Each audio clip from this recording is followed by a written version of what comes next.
Shalom kaulah muda yang dikasih oleh Tuhan, yang siap untuk beribadah kepada Tuhan. Mari kita siapkan hati kita sungguh-sungguh datang menyembah Tuhan. Mari kita naikkan pujian Yesus kemuliaan-Mu yang memberkati dan memulihkan setiap hidup kita. Haleluya.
Pertolongan kami datangnya dari Tuhan yang telah menjadikan langit bumi dan segala isinya.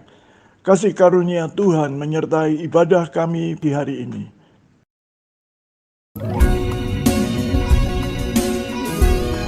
Mari kaulah muda kita siap untuk menyanyi, bernaik, meninggikan Allah Tuhan kita. Kita mau sembah dan puji Dia, Raja di atas segala raja. Kecaplah dan lihatlah betapa baiknya Tuhan Allah kita. Amin.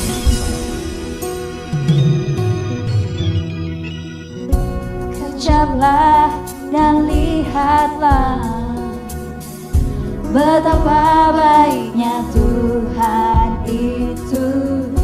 Rasakan dan nikmati kasih setia Tuhan. Kecaplah dan lihatlah betapa baiknya Tuhan itu.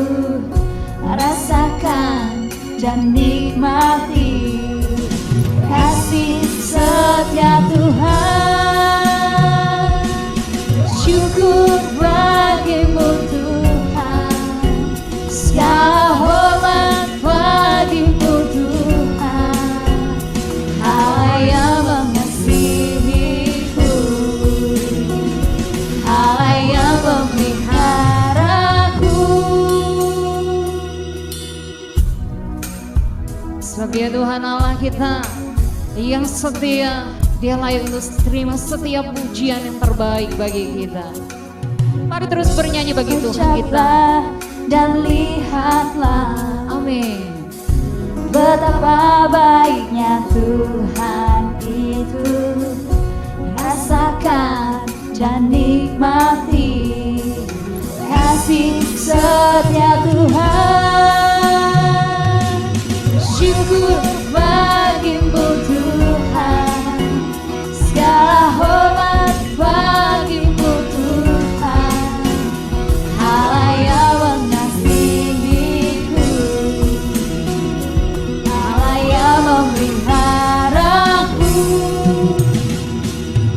Syukur bagimu Tuhan, segala hormat bagimu Tuhan, Allah yang mengasihiku,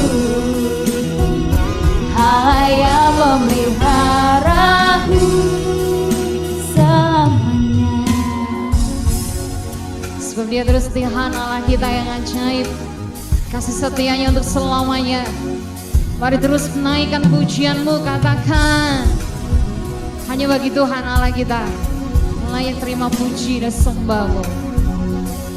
Haleluya. Mari bersama katakan, Bagimu Tuhan, amin. segala hormat bagimu Tuhan, Allah yang mengasihiku, Allah yang memeliharaku. Syukur bagimu Tuhan, segala hormat bagimu Tuhan, Allah yang mengasihiku, Allah yang memeliharaku. Syukur bagimu Tuhan, Amin. segala hormat bagimu Tuhan, Allah yang mengasihiku, Allah yang memeliharaku.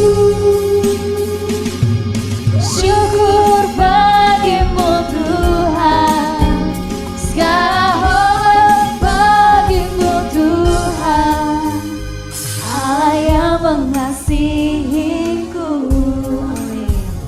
Allah yang memeliharaku selamanya.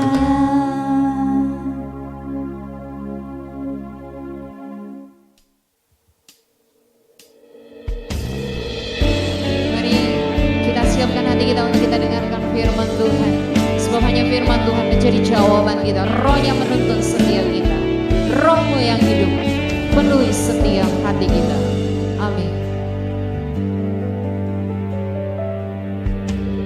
Roh-Mu yang hidup penuhiku, mengalir dalamku. Jiwaku tenang bersamamu,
Shalom saudara yang dikasihi oleh Tuhan Yesus Kristus.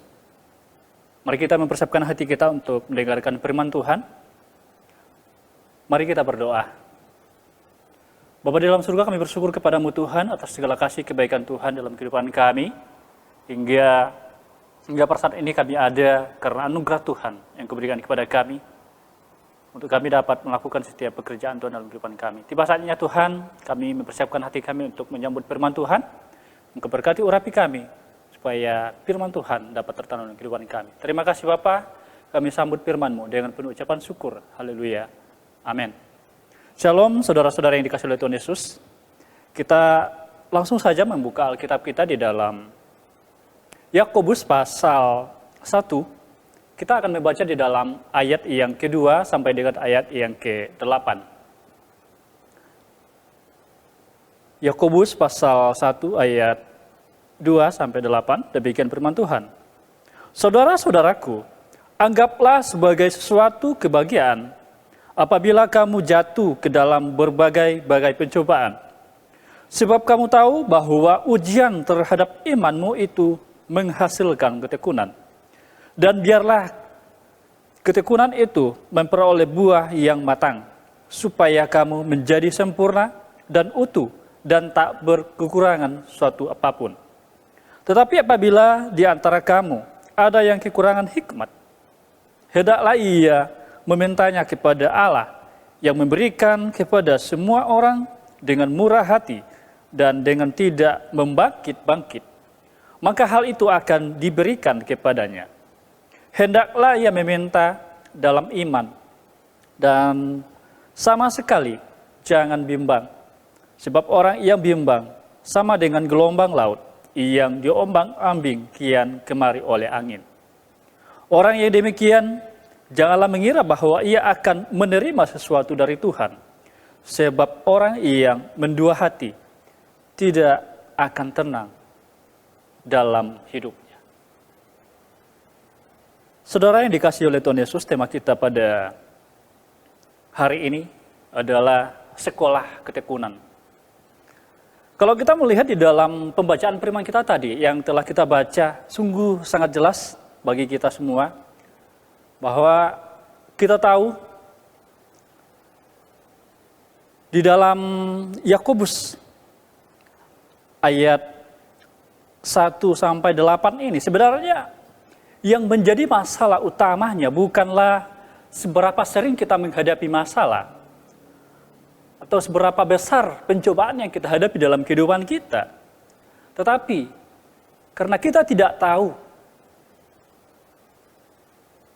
mengapa masalah ini terjadi, mengapa pencobaan ini terjadi dalam kehidupan kita, sehingga kita tidak menemukan jawaban yang tepat.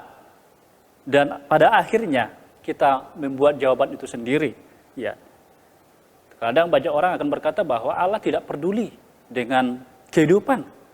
Sudah mengikut Tuhan, tetapi masih banyak masalah, masih banyak persoalan, masih banyak pencobaan-pencobaan yang dihadapi. Sehingga membuat orang-orang Kristen, anak-anak muda, tidak lagi berfokus kepada Tuhan. Nah, saudara yang dikasihi Tuhan, bahwa pencobaan di dalam Yakobus ini, ya, bukan berbicara tentang pencobaan karena disebabkan oleh hawa nafsu atau dosa, tetapi melainkan, ya, lebih tepatnya adalah ujian, ya, atau tes untuk mendapatkan hasil yang baik. Nah, di mana kita dapat melihat di dalam tema kita tadi berbicara tentang iman, ya. Kalau kita melihat mengupas di dalam iman, apa itu iman? Iman adalah ditandai adanya dorongan yang menggelisahkan jiwa, yang membuat kita siang dan malam ingin tahu siapa itu Tuhan, apa itu Alkitab, apa yang dikatakan menurut Alkitab, mengapa dia berkata demikian. Itu yang mendorong kita untuk senantiasa ya ingin tahu, ingin lebih dekat, ingin lebih mengenal Tuhan, siapa itu sebenarnya Tuhan yang kita sembah. Lalu yang kedua, iman itu ditandai adanya keinginan untuk dipengaruhi oleh firman Tuhan, atau diubahkan oleh firman Tuhan. Tetapi yang menjadi permasalahannya, banyak anak-anak muda zaman sekarang, ya, banyak orang-orang Kristen zaman sekarang, ya, mereka belajar firman Tuhan hanya dijadikan sebagai bahan kognitif, hanya untuk menjadikan suatu pengetahuan saja, tetapi bukan untuk diterapkan di dalam kehidupan mereka. Ya, ketika datang ke gereja dengar firman Tuhan, setelah keluar gereja lupa apa yang disampaikan firman Tuhan. Tahu firman Tuhan tetapi tidak melakukan. Nah, itu yang menjadi masalah dalam kehidupan kita pada saat ini. Lalu yang ketiga, bahwa iman ditandai munculnya atau timbulnya pertanyaan-pertanyaan. Mengapa Tuhan harus mati untuk saya? Mengapa Tuhan menderita? Mengapa Tuhan harus mengorbankan dirinya untuk saya? Harusnya itulah yang dikatakan iman. Dan kita tahu bahwa iman mendorong kita, menolong kita untuk mengerti bahwa kita ini adalah kain kotor yang harus dibersihkan, yang harus dicucikan, sehingga kita layak di hadapan Tuhan. Jadi, saudara yang dikasihi Tuhan, itulah iman, ya, yang harus kita ketahui di dalam kehidupan kita. Lalu, bagaimana kita menghadapi pencobaan yang terjadi dalam kehidupan kita pada saat ini? Yang pertama, kalau kita melihat di dalam ayat 2 tadi, bahwa yang pertama, mengenal rencana Allah. Kita harus bisa mengenal rencana Allah sehingga kita mengerti mengapa harus terjadi pencobaan di dalam kehidupan kita. Ya, karena kita tahu bahwa bagaimana Tuhan memiliki rencana dalam kehidupan kita supaya kita mengerti apa sih Tuhan mau, apa sih yang Tuhan inginkan untuk saya lakukan dalam kehidupan saya. Ya, Tuhan ingin kita supaya mengalami suatu peningkatan dalam kehidupan kita, sehingga kita harus mengalami suatu ujian atau pencobaan yang terjadi dalam kehidupan kita. Bukan membuat kita malah tidak mengalami suatu apa-apa sehingga kita tidak akan mengalami peningkatan dalam kehidupan kita. Saudara yang dikasihi Tuhan, bahwa ketika kita mengenal rencana Tuhan, maka kita akan menjadi orang yang memiliki pemikiran yang positif. Sehingga masalah terjadi dalam kehidupan kita tahu apa yang harus kita lakukan. Nah, seperti apa yang dikatakan di dalam ayat 2 tadi, di sini dikatakan ya bahwa saudara-saudaraku, anggaplah sebagai suatu kebahagiaan apabila kamu jatuh ke dalam berbagai pencobaan. Nah, di sini kalau kita melihat sungguh kontras sekali di dalam ayat 2 ini, bahwa dikatakan saudara, anggaplah sebagai suatu kebahagiaan. Memang sungguh sangat bertentangan seperti apa yang kita alami. Bayangkan ketika kita sedang menghadapi pencobaan, kita mengalami pencobaan, tetapi di sini Yakobus mengatakan berbahagialah, anggaplah sebagai suatu kebahagiaan. Tentu tidak mungkin ya bagi orang yang tidak mengenal rencana Tuhan dalam kehidupan mereka. Tetapi kita di sini bersyukur ya bahwa karena Tuhan ingin menguji kita, karena Tuhan punya rencana dalam kehidupan kita, sehingga kita patut berbahagia sehingga ketika pencobaan yang kita alami dalam kehidupan kita ini membuat kita mengerti apa sih yang Tuhan mau dalam kehidupan kita, apa sih yang Tuhan inginkan dalam kehidupan saya dan saudara. Jadi ini yang Tuhan inginkan untuk kita lakukan, karena Tuhan punya rencana dalam kehidupan kita sehingga kita tidak perlu takut, tidak perlu bergumul, tidak perlu khawatir dengan pencobaan yang kita hadapi, karena Tuhan merencanakan sesuatu yang indah. Tuhan merencanakan sesuatu yang besar dalam kehidupan kita. Inilah yang harus kita lakukan dalam kehidupan kita, saudara-saudara. Lalu yang kedua, apa yang harus kita lakukan ketika kita menghadapi pencobaan? Kita tetap bertekun di dalam Tuhan. Jangan lari dari masalah yang kita hadapi. Jangan lari ketika kita menghadapi pencobaan. Karena ketika kita lari, maka kita akan capek, akan stres, akan lelah. Karena masalah tetap ada di hadapan kita. Karena persoalan tetap mengejar kita. Tetapi apa yang harus kita lakukan? Kita hadapi masalah itu. Kita selesaikan persoalan itu. Apa yang harus kita lakukan? Kita harus bisa mengubah cara pandang kita di dalam menghadapi masalah ini. di dalam menghadapi pencobaan ini, yang terutama harus kita membenahi cara berpikir kita, cara kita memandang masalah yang terjadi dalam kehidupan kita. Jadi percobaan itu ada untuk menguji iman kita supaya kita mengalami suatu kedewasaan dalam kehidupan kita.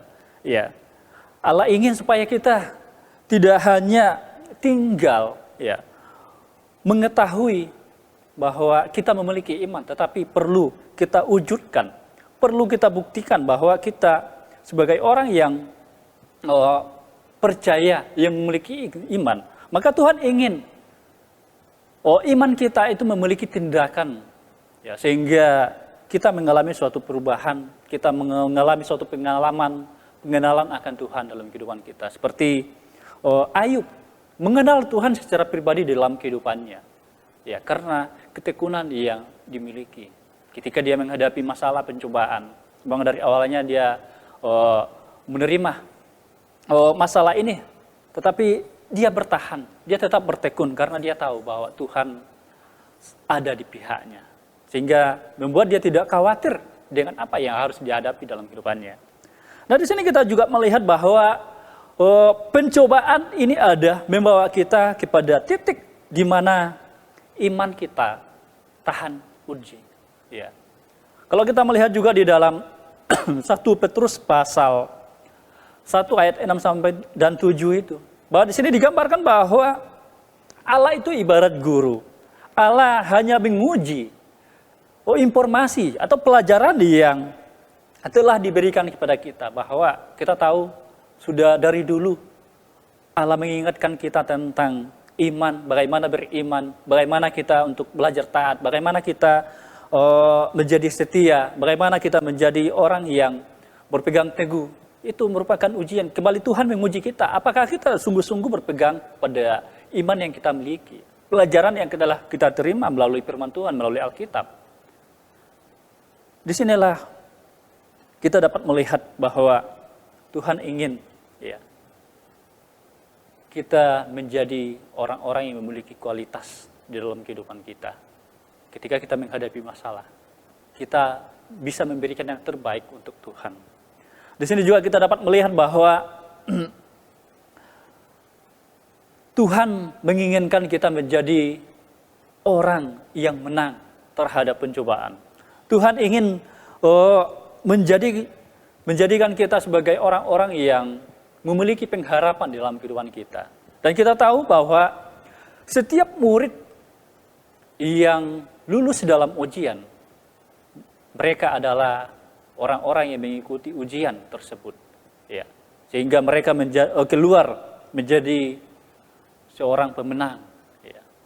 Tentu kita juga mengharapkan seperti itu. Kita ingin apa yang Tuhan inginkan, kita memberikan yang terbaik untuk Tuhan. Jadi Tuhan memiliki tujuan. Tuhan menginginkan kita menghadapi pencobaan ini agar kita menjadi dewasa secara rohani di dalam kehidupan kita. Kalau kita melihat di dalam Efesus pasal 4 ayat 13 sampai 15, di sini berbicara bahwa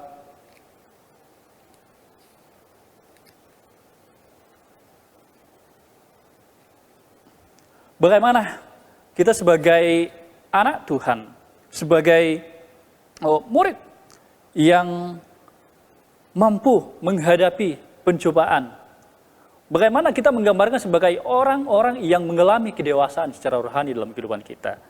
Ini yang harus kita pelajari, ini yang harus kita perhatikan di dalam kehidupan kita sebagai anak-anak Tuhan. Ini kembali lagi kita melihat di dalam perjalanan kehidupan kita di dalam kita menghadapi masalah ini. Ketika kita mengalami situasi seperti ini, bukan karena Tuhan tidak punya rencana, bukan karena Tuhan mengabaikan kita, bukan karena Tuhan tidak memperhatikan kita, tapi Tuhan ingin kita tetap berpegang teguh kepada firman-Nya. Jadi tujuan Allah mengizinkan kita mengalami ujian ini supaya kita mengenal Dia lebih dalam lagi, seperti Ayub mengenal Tuhan, mengenal Allah secara pribadi, dalam kehidupannya. Kita tahu bahwa orang yang dewasa di dalam Tuhan tidak mudah diombang-ambingkan oleh persoalan, tantangan zaman. Meskipun ya banyak perubahan-perubahan, banyak kesulitan-kesulitan yang terjadi yang kita hadapi pada saat ini. Tetapi itu tidak mempengaruhi kita sebagai orang yang memiliki iman kepada Tuhan. Karena Tuhan selalu punya rencana. Ketika kita berpegang kepada janjinya, maka kita akan melihat ya, sesuatu yang indah yang telah Tuhan rencanakan dalam kehidupan kita. Bahwa kita tahu bahwa Tuhan tidak akan pernah merencanakan sesuatu yang jahat dalam kehidupan kita. Tetapi Tuhan merencanakan, Tuhan merancangkan damai sejahtera bagi kita. Tuhan merencanakan kehidupan kita yang penuh pengharapan. Ya. Jadi tidak pernah Tuhan merencanakan kecelakaan bagi kita setiap orang yang taat dan setia kepadanya. Jadi saudara-saudara yang dikasihi oleh Tuhan Yesus Kristus, kembali kita melihat di dalam perenungan kita pada malam hari ini. Kita belajar bagaimana kita menghadapi, mengatasi pencobaan-pencobaan yang terjadi dalam kehidupan kita ini. Memang siapa sih yang mau hidupnya mengalami penderitaan, mengalami persoalan, tantangan. Tetapi kembali lagi, tanpa ada masalah, tanpa ada pencobaan, tanpa ada tantangan, maka kita tidak akan mengalami kedewasaan. Maka seperti yang dikatakan Rasul Paulus, bahwa kita tidak menginginkan ya makanan-makanan keras, tapi kita lebih senang ya menikmati susu. Kita hanya membutuhkan susu, tidak membutuhkan makanan keras. Nah, maka kalau kita hanya seperti itu, kita tidak akan mengalami peningkatan dalam kehidupan kita secara iman kita. Tetapi di mana kita dapat belajar melalui perenungan kita pada malam hari ini. Kita melihat bahwa pekerjaan Tuhan yang Tuhan nyatakan dalam kehidupan kita, melalui pencobaan, melalui persoalan yang terjadi dalam kehidupan kita. Lalu yang ketiga, apa yang kita lakukan untuk menghadapi pencobaan ini? Yang ketiga, meminta hikmat kepada Tuhan. Ya, kalau kita melihat di dalam ayat 5 sampai 8 ini, itu memberikan jalan keluar atas ujian pencobaan yang kita alami, yaitu dengan meminta pertolongan Tuhan. Dengan kita meminta hikmat kepada Tuhan. Bahwa kita tahu seperti seorang guru mengharapkan ya muridnya, ia mengharapkan agar anak didiknya ya dapat lulus dari ujian tersebut. Begitu juga dengan Tuhan. Tuhan ingin kita lulus dalam ujian, dalam pencobaan ini yang kita alami dalam kehidupan kita. Tetapi bayangkan bagaimana ketika kita mengalami masalah perasaan yang remuk, ya. Kita tidak punya pengharapan, kita tidak punya pertolongan yang kita dapatkan. Tetapi di sini kita tahu bahwa Tuhan ada di tengah-tengah kita. Makanya di dalam ayat 2 tadi dikatakan, berbahagia, anggaplah sebagai suatu kebahagiaan. Karena Tuhan ingin kita memiliki pemikiran-pemikiran yang positif di dalam kita menghadapi masalah ini. Karena itu, mintalah hikmat kepada Tuhan. Mintalah kepadanya. Karena Allah kita murah hati. Minta dengan penuh keyakinan. Bukan dengan keraguan. Ya, bukan dengan kebimbangan. Nah, namun apabila kita meminta kepada Tuhan, atau apabila ada doa kita yang tidak Tuhan jawab, maka penyebabnya adalah, kalau kita melihat di dalam ayat 6-8, karena kita tidak beriman. Orang yang tidak beriman sungguh-sungguh kepada Tuhan. Meskipun kita suka berdoa, memohon kepada Tuhan, suka mendengarkan firman Tuhan, tetapi kita tidak memiliki iman yang sungguh, maka apapun permohonan kita, yang kita inginkan, kita harapkan Tuhan berikan kepada kita, kita tidak akan mungkin mendapatkan hal itu. Karena kita tidak memiliki iman yang sungguh-sungguh dalam kehidupan Tuhan. Lalu yang kedua, mengapa doa kita masih tidak dijawab oleh Tuhan? Karena kita tidak berdoa. Ya. Kalau kita melihat di dalam 1 Petrus ya. Oh, di dalam Petrus ya. Pasal yang keempat ayat yang kedua ya.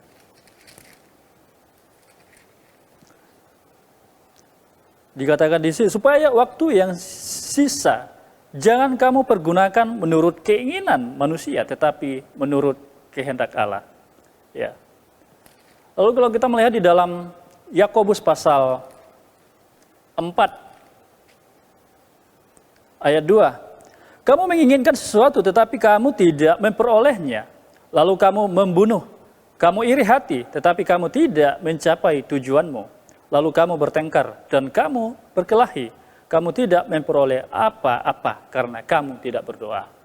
Jadi Tuhan tidak akan memberikan berkat-Nya, tidak akan memberikan pertolongan kepada kita. Karena kita seringkali tidak memohon, tidak meminta kepada Tuhan. Lalu yang kedua, mengapa? Apa penyebab doa kita tidak terjawab? Karena kita memiliki memotivasi doa yang salah. Kembali kita melihat di dalam Yakobus pasal 4 ayat 3 di sini dikatakan, atau kamu berdoa juga tetapi kamu tidak menerima apa-apa karena kamu salah berdoa. Sebab yang kamu minta itu hendak kamu habiskan untuk memuaskan hawa nafsumu. Jadi ketika kita memiliki motivasi yang salah, hanya untuk keinginan daging kita, hanya untuk kepuasan diri kita, maka Tuhan tidak akan menjawabkan. Maka Tuhan tidak akan mengabulkan setiap permohonan kita. Jadi, kita tahu bahwa segala sesuatu yang Allah rencanakan dalam kehidupan kita berorientasi dengan kekekalan. Ketika kita setia kepada firman-Nya, ketika kita taat kepada firman-Nya, maka kita akan mendapatkan mahkota kehidupan. Jadi kita tidak hanya memiliki kedewasaan dalam kehidupan kita, tidak hanya meningkat di dalam level kita, tetapi kita mendapatkan upah, yaitu mahkota kehidupan. Jadi saudara-saudara yang dikasihi oleh Tuhan Yesus Kristus, melalui perenungan firman Tuhan pada malam ini kita telah belajar bersama-sama, kita telah melihat bersama-sama bahwa bagaimana Tuhan merencanakan sesuatu yang indah dalam kehidupan kita melalui pencobaan yang kita alami dalam kehidupan kita ini. Biarlah perenungan firman Tuhan dapat memberkati kita, dan biarlah kita menjadi orang-orang pemenang di dalam pencobaan, di dalam mengatasi setiap masalah yang terjadi dalam kehidupan kita. Kembali, yang terutama kita harus mengenal apa rencana Tuhan dalam kehidupan kita melalui pencobaan yang kita alami dalam kehidupan kita ini. Lalu yang kedua, kita jangan lari dari persoalan, kita jangan lari dari pencobaan. Karena masalah tetap ada di hadapan kita. Lalu yang ketiga, minta hikmat kepada Tuhan. Supaya kita mengambil keputusan sesuai dengan apa yang Tuhan inginkan. Amin, mari kita berdoa. Bapa yang baik, kami bersyukur kepadamu Tuhan buat perenungan firman Tuhan yang singkat ini dapat memberkati kami. Biarlah Engkau senantiasa menolong kami Tuhan untuk menjadi orang-orang yang mampu menghadapi pencobaan ini. Kami orang-orang yang memiliki pemikiran positif. Kami orang-orang yang memiliki kedewasaan di dalam rohani, sehingga kami mampu menghadapi segala persoalan-persoalan yang terjadi dalam kehidupan kami, Tuhan. Terima kasih Bapa, biarlah firman Tuhan dapat memberkati mengurapi kami dalam kehidupan kami semua. Terpuji nama Tuhan Yesus, dalam Yesus Kristus kami bersyukur, haleluya, amin. Tiba saatnya kita akan mengakhiri ibadah kita pada sore hari ini, biar kita terima berkat daripada Tuhan. Kita naikkan pujian kemuliaan bagi Tuhan. Kemuliaan Tuhan atas kita, tangan kasih-Nya menuntun kita, kebajikan, kemurahan selamanya, sampai kita bertemu lagi.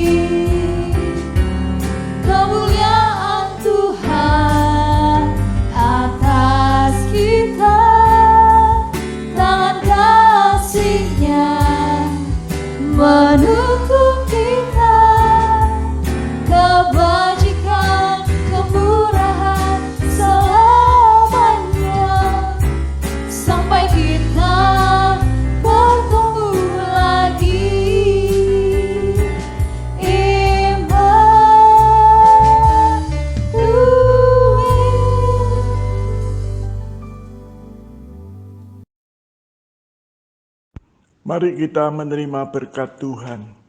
Tuhan memberkati dan melindungi engkau. Tuhan menyinari engkau dengan wajah-Nya dan memberikan kasih karunia. Tuhan menghadapkan wajah-Nya kepadamu dan memberikan damai sejahtera. Jemaat kepunyaan Tuhan yang kukasihi, terimalah berkat Allah, kasih karunia Tuhan Yesus Kristus, kasih Allah dalam persekutuan dengan Roh Kudus, menyertai kita semua sampai selama-lamanya.